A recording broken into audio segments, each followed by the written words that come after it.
Hey guys, today we'll take a look at Brave Fencer Musashi for the PlayStation 1, a game which, as you can see down here, was made by Squaresoft, and is certainly one of those sort of obscure gem titles, I would say. Not an amazing game in my opinion, but certainly a really fun and unique one. And of course, being made by Squaresoft, you know it's going to have at least a few great elements, and certainly this was during a period where Squaresoft were the game very experimental. So you have, of course, on the front cover here, our titular hero, Musashi, with his two swords. The big one was called Lumina, and the small one was called Fusion.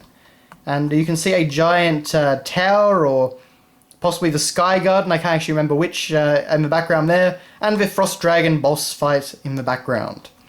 And of course, even in the logo, you can see that Musashi is a part of that, so it all looks very nice. Now down here, of course, you can see Final Fantasy VIII playable demo CD is included with the game. So that, I'm sure, would have greatly helped Musashi's sales. So on the side here we have actually the logo, and that's all very nicely done. And of course this is a 2-disc game because of the demo, which naturally justifies a 4-disc size case, but anyway. So of course, join Musashi on an incredible action RPG experience. Brave Fencer Musashi has been summoned to stop an ancient evil force to save the kingdom and rescue the princess. So this was actually a 3D world, which was fairly unusual, depending on which game you're looking at. And the graphics, honestly, for PS1 were pretty decent. Not amazing, but certainly there were a lot of very impressive sequences. And we get a different piece of artwork as well. So absorb dozens of original techniques from foes. Musashi grows stronger as he travels, battles, defeats bosses, and learns new moves. Real voiceovers during key scenes, and honestly, surprisingly good voice acting.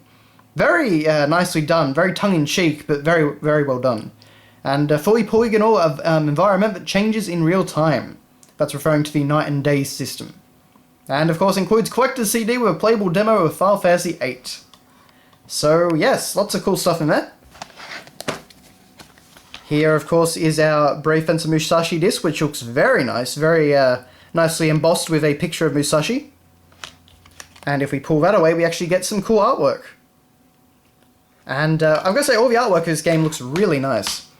And then we have our manual. And you can see a picture of Musashi again. And I believe that's actually the final boss when I think about it. But not to spoil too much. And I believe that is Ginger Ale or something like that. All the villains have names based after soda. Various types of soda. So, I mean, in fairness, it is alcohol in the original Japanese version, but, you know, being a American localization, they naturally take out some of that. Now, unfortunately, we have a black and white manual here, but it does contain a lot of things. You can see this is actually, you've got options for the DualShock and without the DualShock. Back when you could still buy a controller without the 2 analog sticks. We have, of course, some screenshots and just how to play. We've got some nice artwork there of Musashi again with one of the... I can't actually remember their names, but they're little things that you kind of hunt down and get health from. So then you have the Legend of Musashi, and we actually have a bunch of backstory here, so you can see we've got some artwork in the background, we've got a bunch of detailed backstory. Crisis approaches the all-you-can-eat kingdom. Yes, there are a lot of name puns in this game. And you can see this is a scene from the opening of the game, when the princess summons Musashi, and you can actually see a screenshot of the in-game version right there. So that's actually quite a nice little comparison. So of course characters, we have Musashi, we have, well, Princess Filet, and of course Butler Livers, Scribe Shenki, and Steward Ribson, which help you throughout the game. Very interesting mechanics in this game, actually. You save people and you can talk to them at the castle, and they kind of will give you new abilities or different hints on the game and stuff like that. And then for villains, we have Kojiro. We have Leader's Force, which is Topo, Ben, and Ed. We have, there's Rutrick over there, Ginger Ale and Bubbles, and Colonel Capricola. Yeah, so the puns are pretty obvious, but I do really like them. So yes, there's plenty of artwork here, plenty of little details on how to play the game. Honestly, as far as PS1 manuals go, it's a pretty good one. There's a scholar there, I guess, or a librarian, I think that might have been. all of Musashi's different actions, and there are certainly a lot of different controls to take into account in this game. And you can see in here we've got a little fold-out. This is Square Electronic Arts game tips. So you could get help for all of the different Squaresoft titles at the time by calling that 1900 number. So I think you could win a shirt in the sweepstakes, a very classy Squaresoft shirt. And now that you have the coolest game from Squaresoft, here's your chance to win some cool stuff. Just fill out the information below and send it back. You could be a proud owner of a Squaresoft polo shirt. Yeah. Which is, it's actually some interesting stuff here, like which Squaresoft games do you own, which really shows you the variety at the time. What's your favorite type of game? Which factors influence you most when purchasing the game? Storyline was still there, developer, characters, graphics, movie sequences. Lots of interesting stuff there, which I certainly haven't seen on a sort of survey like this for a very long time, those sort of answers. But folding that back, of course, we can keep going, so I've got some more artwork. These guys look totally different in the game. Lots of good stuff there. But, that's really all I can say about the manual.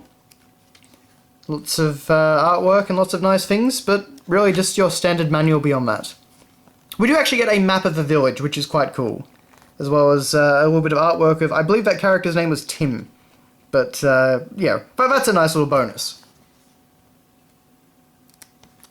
But, items... And... a giant piece of artwork here of Topo in her final boss encounter. And actually, we get... there's some more artwork, indeed. Lots of artwork in this manual, actually. Official strategy guide. And then we get the demo disc instructions, so you actually have details on the Final Fantasy VIII demo in here. So controls and things like that. The only real problem I have with the Final Fantasy VIII demo here is, it's got some great pre-release stuff and it's very interesting in that way. But you can't actually access the menu, which means you can't heal yourself outside of battle, which makes things a little bit difficult. But on the back here, of course, we have some ads for a variety of different Squaresoft games. So, of course, Parasite Eve, Xenogears, and Bushido Blade 2. So yes, this was definitely in Squaresoft's experimental period. Okay, then back here we finally have our Final Fantasy VIII Collector's CD Volume 2, which is a demo, which I will probably show off at some point. And then behind that, we have some more artwork, and it's actually Brave Fencer Musashi himself facing off against the second boss of the game. So that's actually very cool artwork. But that is your look at Brave Fencer Musashi for PlayStation 1. Very interesting game, and certainly I just love how experimental Squaresoft got at the time. They kept producing great Final Fantasy games while also producing a ton of experimental titles. Musashi actually did get a sequel on the PlayStation 2. I've never played it, unfortunately, but I've certainly heard very mixed things about it. It's very, it's very Nomura in its sort of aesthetic and style. Everything gets kind of very jaggy and... there's a lot of zippers and things like that. It's much more Nomura's latest style. But, thank you very much for watching, guys, and I'll see you next time.